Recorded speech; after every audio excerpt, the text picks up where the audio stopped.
ഞങ്ങൾ 3 പേര് അടിച്ചു വരുന്ന 3 ചൂല്. ചിക്കുവിൻ്റെ, റിയയുടെ, എൻ്റെ.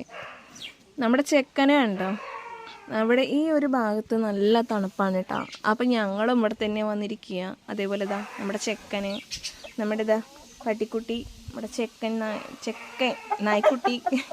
അതേപോലെ ഇത് നമ്മുടെ വേറെ 2 കോഴികൾ, പിന്നെ നമ്മുടെ കള്ള അക്കുക്കാക്ക, എല്ലാവരും ഉണ്ട് കേട്ടോ. ഈ ഒരു ഭാഗത്ത് നല്ല തണുപ്പാണ്, ഈ വെറ്റിലക്കൊടിയുടെയും ഈ മരത്തിൻ്റെയും ഒക്കെ. അതുകൊണ്ട് തന്നെ ചൂട് ഭയങ്കരമാണ്. നോമ്പ് ആയപ്പോൾ എവിടെയാണ് കുറച്ച് നേരം ഇരിക്കുക?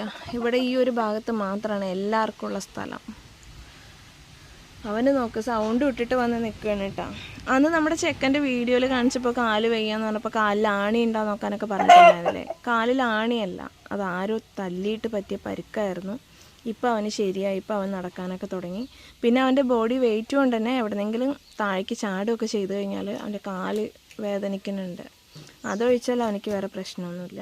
ഇത് കണ്ടില്ലേ തണുപ്പത്ത് വന്ന് നിൽക്കണ നമ്മുടെ തക്കു എന്താ ചെയ്യണത് നോക്ക്. തക്കു പൂവ് നോക്കണത് കണ്ടാ, പൂ പറിച്ചെടുക്കണതാ. ഇവള് ഇതിന്നൊരു കോംപ്രമൈസ് ഇല്ല കേട്ടോ പൂ പറിക്കുന്ന കാര്യത്തിൽ. നോക്ക് വലിച്ച് താഴേക്കിട്ട് നോക്ക് എന്താ പിടിച്ച് താഴ്ത്തി പറിക്കണ നോക്കിയേ. അക്കുവേ ഉമ്മ വെച്ചുണ്ടാക്കുക, അക്കു പറിച്ച് കളയുക. അല്ലക്കോ നോക്ക് പറിക്കണ നോക്ക്. ഇവളുള്ള വീട്ടിൽ എങ്ങനെ ഇനി പൂക്കൾ വെച്ചുണ്ടാക്കുക? ഞാൻ കൈകൊണ്ട് പിടിച്ചിക്കണം നോക്ക് കമ്പ്. അക്കു മതി അക്കു. ഇങ്ങനെ പറിച്ച് ഞാൻ ഒരു പൂവും ഇവിടെ വെക്കില്ല കേട്ടോ വീട്ടില്.